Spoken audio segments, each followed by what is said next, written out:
জামায়াতের ফলোয়াররা জামায়াতের আমিরকে মানে যারা পেজ চালান তারা যেহেতু তাদের নেতাকে রিড করতে পারেন, এরও একই মানসিকতার, তারা এটা দিয়ে একটা ব্লান্ডার করে ফেলেছেন। কর্মজীবী নারীদের বিষয়ে একটি পোস্ট নিয়ে সরগোল, এক্স অ্যাকাউন্ট হ্যাকের বিষয় আছে। মানে এবার নির্বাচনে খুব বেশি এই যে নারী এবং মুক্তিযুদ্ধ কেন আলোচনা আছে? নির্বাচনে কথার উত্তেজনা আছে, আর একটা হচ্ছে গিয়ে বাজে কথা নিয়ে পরে উত্তেজনা সৃষ্টি, এই দুটা জিনিসই আছে। কথার উত্তেজনা হচ্ছে একে অপরকে ঘায়েল করবার জন্য যে উত্তেজিত কথা বলা, সেরকম একটা কথার উত্তেজনা আছে। সেটা বাংলাদেশে সবসময় নির্বাচনে রাজনীতিগুলো ছিল, আছে, হয়তো থাকবেও, আমি আপনি পছন্দ করি বা না করি, এবং এটা পৃথিবীর সব দেশেই কম বেশি থাকে, আছে। আর একটা হচ্ছে গিয়ে অসংলগ্ন, অপ্রয়োজনীয়, পশ্চাৎপদমুখী কথা বলে সেটা নিয়ে একটু উত্তেজনা তৈরি হওয়া এবং সেখান থেকে আবার সরে যাওয়া, অস্বীকার করা এবং সেটা নিয়েও আবার উত্তেজনা হওয়া, সেরকম।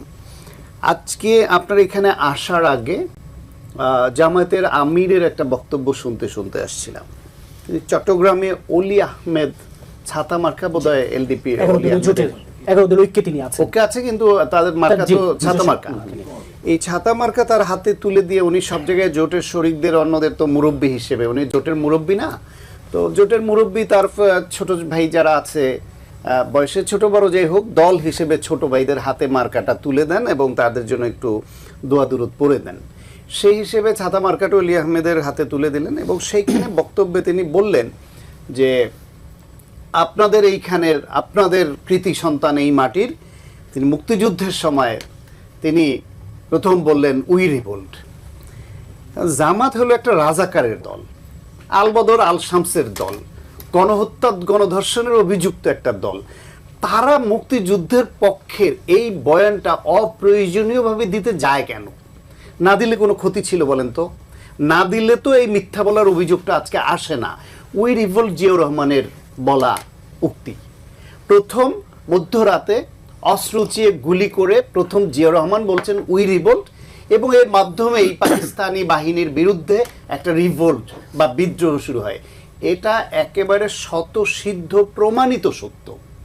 সেই সত্যের বিপরীতে দাঁড়িয়ে জামায়াতের আমির বলছেন, অলি আহমেদ বলছে উই রিভোল্ট। আমার ধারণা অলি আহমেদ লজ্জিত হয়েছে এটা শুনে, উনি কিছু বলেন নাই তখন। এখন জামায়াতের আমিরের এই বক্তব্যের সঙ্গে অলি আহমেদ যে জিয়াউর রহমান উই রিভোল্ট বলছে, জিয়াউর রহমান স্বাধীনতার ঘোষণা দিয়েছে, এই রিলেটেড তার যে ইন্টারভিউ আছে সেগুলো জুড়ে দিয়ে এখন সব জায়গায় যাচ্ছে সোশ্যাল মিডিয়ায়। তো এই ভদ্রলোকের বা তার জোটের বা তার দলের কি উপকারটা হলো না অপকার হলো তিনি বুঝতে পারেন? আসলে এই রাজনীতির মাঠে এখন নির্বাচনে তারা একটার পর একটা ধাক্কা খেয়ে হারিয়ে ফেলছেন। জামায়াত ইসলাম কিন্তু অনেকখানি এগিয়েছে রাজনীতিতে, জনসমর্থন, এটা বোঝা যায়। কিন্তু আমার ধারণা তারা এই খেয়ে হারিয়ে ফেলে একটার পর একটা ব্লান্ডার করবে এবং যত নির্বাচনের দিন ঘনিয়ে আসবে তারা যতটুকু সমর্থন পাবে বলে প্রত্যাশিত ছিল অনেকের কাছে, সেটা ডে বাই ডে কমতে থাকবে তাদের এই অসংলগ্ন কথা আচরণের কারণে। নারীদের নিয়ে প্রথম কথা হলো না, আর আল জাজিরার যে ইন্টারভিউটা, সেই ইন্টারভিউটাও নারীর প্রগতিশীলতা, নারীর যে এগিয়ে যাওয়া, তার যে স্বাধীনতা এবং নারীর যে অধিকার, তার সঙ্গে সামঞ্জস্যপূর্ণ না। তারা ধর্মীয় রাজনীতি করেন, তাদের দৃষ্টিভঙ্গিতে সেটা করেছেন, মানলাম।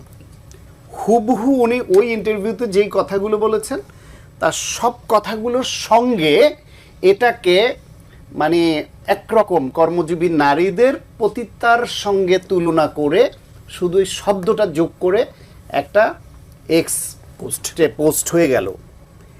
সেটা নিয়ে যখন বিতর্ক হলো, তারপরে আমার ধারণা এই যে বড় বড় নেতারা তাদের যে এই যে এক্স বলেন, ফেসবুক পেজ বলেন বা সোশ্যাল মিডিয়া ডিল করে, এটা নিজে তো করেন না, এত সময় তো এদের নাই, একটা টিম থাকে। এখন জামায়াতের নারীর প্রশ্নে তাদের দৃষ্টিভঙ্গি কি সেটা কিন্তু আমরা জানি, তাদের বক্তব্য জানি, তাদের আচরণে জানি, তাদের অতীত ভূমিকা জানি। ফলে তার টিমে তার যে কর্মী বাহিনী তারাও ওইটা রিড করতে পারে তার আমির বা তাদের নেতারা কি চায়। হয়তো সেই ধারণা থেকে ওই আল জাজিরার ওই বক্তব্যটাকেই হুবহু ওইভাবে শুধু একটা শব্দটাকে যোগ করে, এবং এটা খুব সুন্দর লেখা, কিন্তু ইংলিশে যে পোস্টটা, এটা যেন তেন কাঁচা হাতের লেখা না, এবং ঘুরিয়ে এমনভাবে লিখছে যে সরাসরিও বলে দেয় নাই। যদি জামায়াতকে জড়িয়ে এরকম একটা হাইপ তোলার জন্য কোনো গোষ্ঠী করতো তাহলে এই ভাষার লেখা হওয়ার কথা না। এক, দ্বিতীয় হলো গিয়ে এরপরে উঠলো বললো যে হ্যাক হয়েছে। হ্যাক হওয়া নিয়ে কয়দিন ধরে প্রত্যেকেই একটা কথা বলছেন, আমার কিন্তু ফেসবুক পেজ একাধিকবার হ্যাক হয়েছে এবং সেই হ্যাক হওয়া ফেসবুক যারা উদ্ধার করে দিয়েছেন তারাও আমাকে এখন বলছেন আপনি ওটা নিয়ে পোস্ট করলেন, আপনার আইডিও তো হ্যাক হয়েছিল, আমি কত ঘন্টায় উদ্ধার করে দিয়েছিলাম। কত ঘন্টায় না, বেসিক্যালি একদিন পরে উদ্ধার করে দিয়েছিল। কিন্তু সেই উদ্ধার করবার জন্য আমাকে আইডি কার্ড হাতে নিয়ে ছবি তুলে পাঠাতে হয়েছে, অনেক প্রশ্নের জবাব দিতে হয়েছে, আমার ইমেলে তাদের তার আগে যখন হ্যাক করে তার আগে মেসেজ আসে সামওয়ান অন্য কোনো ডিভাইস থেকে যাচ্ছে। এখন তো 2 ফ্যাক্টর অথেন্টিকেশন আরও রেস্ট্রিক্টেড হয়েছে, তার উপর যদি এটা আবার ভেরিফাইড পেজ হয় তাহলে তো আরও সুরক্ষিত। সেইখানে যদি তার এটা অন্য কেউ হ্যাক করে থাকে তাহলে ওই যে তার মেলে অথবা তার মোবাইলে যে টেক্সট আসার কথা সেই মেসেজ দুইটা ওরা দেখাই দিলে হয়েছে, ওটা কিন্তু দেখাচ্ছে না। এবং এত অল্প সময়ের মধ্যে উদ্ধার হওয়া, এই মেসেজ না দেখাতে পারা, সমস্ত কিছু এটা মোটামুটি প্রমাণিত যে এইটা আসলে হ্যাক হয় নাই।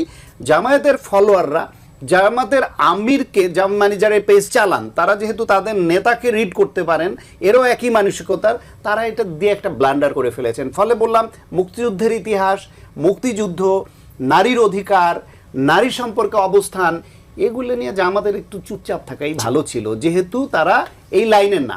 তাদের শেষ করে একটা কথা দিয়ে আর একটা যোগ করি, তাদের দলীয় নারীরা তারা বলছে পুরুষের নেতৃত্বর অধীনে নারীরা থাকবে, এটা মেনে নিয়েই তারা এই দল করে, নারী নেতৃত্বের সুযোগ নাই। সেটা অন্যরা করতে পারেন, ওনাদের ব্রেন ওয়াশ হয়েছে, অন্যরা করতে পারেন। অন্য ধর্মের তারা কেন করবে? কর্মজীবী বিভিন্ন নারী যারা স্বাধীনতা চায় এবং এই যুগে নারী স্বাধীনতা যারা চর্চা করে তারা তো ওনাদের এই ধারণায় আসবে না। তাহলে 51% নারীর দেশে জামাত কত শতাংশ ভোট হারালো আর নিজেদেরকে কতটা তারা অধঃপতন করলো, সেই হিসাবটা তো ইলেকশনে পাওয়া